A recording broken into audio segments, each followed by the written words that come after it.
विधानसभा के आखिरी दिन आज सदन से निलंबित भाजपा के विधायक जेपी पटेल और बिरेंची नारायण फिर वापस धरने पर बैठे। बाहर उन्होंने कहा है कि हमें निलंबित कर दिया गया, हमने जब आवाज़ उठाई, आखिर सदन से तो निलंबित कर दिया है लेकिन जनता के दिलों से निलंबित नहीं कर पाएगी यह सरकार, आवाज़ उठाते रहेंगे। वही दूसरी तरफ सत्ता पक्ष के जितने विधायक हैं, मंत्री हैं, उनका कहना है कि भाजपा के पास कोई मुद्दा बचा नहीं है, किसी भी मुद्दे पर वह बातचीत करना नहीं चाहती है। सरकार अच्छा काम कर रही है, युवाओं के बारे में सोच रही है, 1932 खतियान लाई है, फिर से यहाँ से पास किया जा रहा है। लेकिन इन तमाम चीज़ों को लेकर क्या कुछ आज आखिरी दिन सत्र में होना है, यह देखने वाली बात होगी। फिलहाल सदन की कार्रवाई शुरू होने से पहले क्या कुछ विधायकों ने, भाजपा के विधायक ने क्या कुछ कहा, सत्ता पक्ष के विधायक मंत्रियों ने क्या कुछ कहा है, यह कुछ आप देखिए। देखिए, हम लोग हमेशा शुरू से ही युवाओं के हित में, राजहित में, महिलाओं के हित में, उनको सम्मान कैसे मिले, राज्य की व्यवस्था कैसे सुदृढ़ हो और जो सरकार के जो गलत नीति है उसका हम लोग पुरजोर विरोध करते रहे, हम लोग आंदोलन करते रहे। हम लोग आज भी सरकार से मांग कर रहे हैं कि सरकार उन वादों को पूरा करे जिन वादों को आश्वासन देकर जनता को भरोसे में लेकर सत्ता में आई, उनके भरोसे को बनाए रखने के लिए सरकार को राजहित में निर्णय लेना चाहिए। इसका लक्ष्य है झारखंड को लूटना, इनका लक्ष्य है झारखंड को बर्बाद करना। ये झारखंड के प्रति और झारखंडियों के प्रति कभी दर्द रखा ही नहीं है। अगर दर्द रखता तो आदिवासी को जमीन को लूटता नहीं, आदिवासी को जमीन को बरगला के लेता नहीं। यहाँ के हजारों आदिवासी को जो जान गया उसका जांच करवाता, जैसे लोग जिनके चलते जान गया उसका उस पर कड़ी से कड़ी सजा दी हुआ थी। मगर इन्होंने तो उसके प्रति सोचना ही नहीं है। इसको जेब कैसे भरना है, इसको बोरा कैसे भरना है, इसको अलमारी कैसे भरना है, इसको घर कैसे भरना पैसा से, ये सिर्फ इस मिशन पर लगा हुआ है। और लगातार देख रहे हैं कि जब जब मैंने इनका गलत कामों का विरोध किया तब तक झूठा मुकदमा करवाकर हम पर जेल भिजवाने का काम किया। सरकार बनने के बाद 2 बार हमें जेल भेज दिया क्योंकि वहाँ अवैध माइनिंग हो रहा है। अवैध माइनिंग के दौरान हजारों आदिवासी और दलितों का जाने जा चुकी है। मैंने तो झारखंड मुक्ति मोर्चा के केडर, कार्यकर्ता, नेता सब बोलता है हेमंत है तो हिम्मत है। मैंने भी तो सदन में कहा कि अगर हेमंत में हिम्मत है तो मेरा चुनौती को स्वीकार करो और 1000 आदिवासी अवैध माइनिंग के दौरान जाने गया है उसका जांच करवा और जो दोषी है उस पर कड़ी से कड़ी सजा दो, तब तो हम जानेंगे आदिवासी के नेता है, गरीब का नेता है। पंचायत है, उठाते नहीं हैं, बताते नहीं हैं कि कौन समस्या का समाधान कैसे होगा। सिर्फ हल्ला करना है, सरकार विरोध बोलना है, तो आने समय में जनता बताएगी। उनका सीधे आना चाह रहे हैं, ये उल्टे जाने चल जाएंगे। आरोप है उनका कि 4 सालों में, 4 वर्षों में हम लोगों ने, चाहे सरकारी हो गैर सरकारी हो, हम लोगों ने रोजगार की दिशा में, विकास की दिशा में सरकार बेहतर काम की है। 50,000 से अधिक तो हम गैर सरकारी में रोजगार दिए हैं युवतियों को। हजारीबाग प्रमंडल में, कोल्हान प्रमंडल में, रांची प्रमंडल और पलामू प्रमंडल में। खाली दुमका एक बाकी जो हम लोग करने वाले हैं। शिक्षक की नियुक्ति, पंचायत सचिव की नियुक्ति, जेपीएससी की नियुक्ति, वैज्ञानिक की नियुक्ति, सहायक अभियंता की नियुक्ति कौन किया? इन लोगों की किया। मंत्री जी, 4 साल पूरे हो रहे हैं 29 तारीख को। जनता को किस तरह से अपनी उपलब्धियों के साथ जाएंगे, क्योंकि लगातार ये लोग आपको नौकरी, रोजगार से तमाम मुद्दों पे घेर रहे हैं। इन लोग चलाया है विकसित भारत यात्रा, उसमें झारखंड के पंचायत में, गांव में जनता भी जो कुछ नहीं है। और अभी जो भी है, जैसे सर्जन पेंशन, एक व्यक्ति को, पति हो, पत्नी हो, उसका माता पिता हो, साल उम्र है, सबको पेंशन। अब वो आवास, किसी बोलेरो, किसी के स्कॉर्पियो, किसी को ट्रैक्टर, हम लोग सभी को जिनका आवश्यकता जरूरी है हम लोग रोजगार से जोड़ रहे हैं और सब लोग पब्लिक खुश है।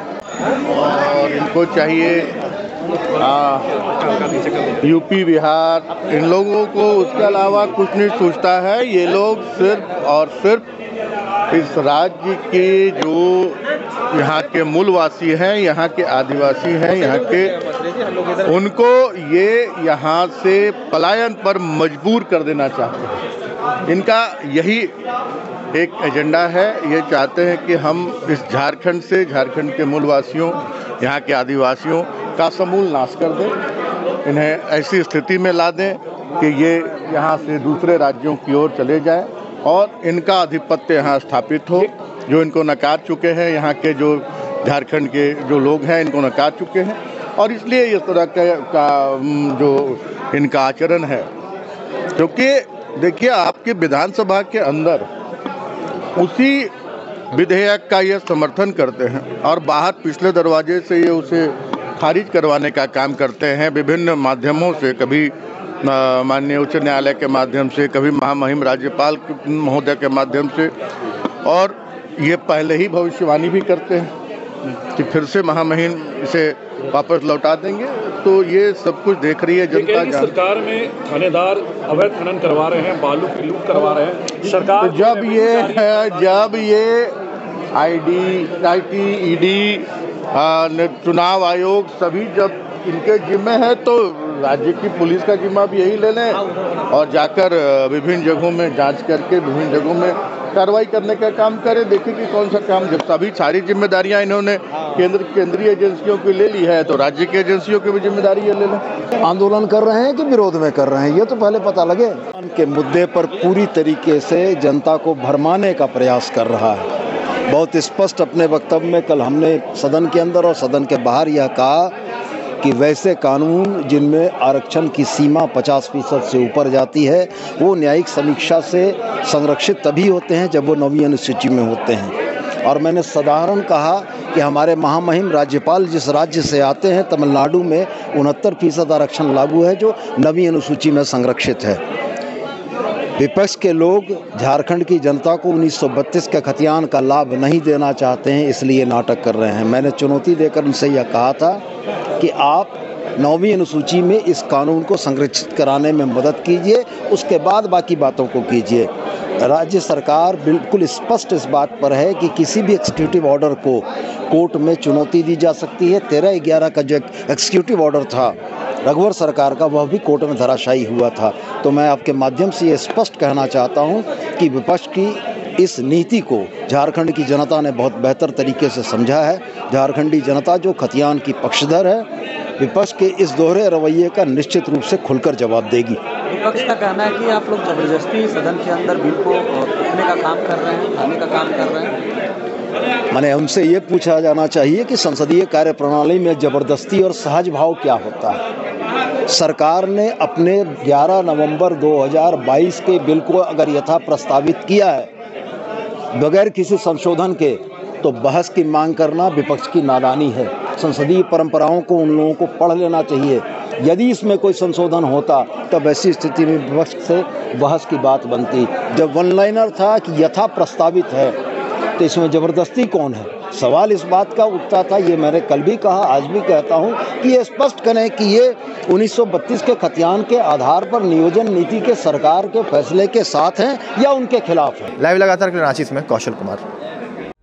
लाइव लगातार के वीडियो को लाइक करें, सब्सक्राइब करें और बेल आइकन को दबाना न भूलें।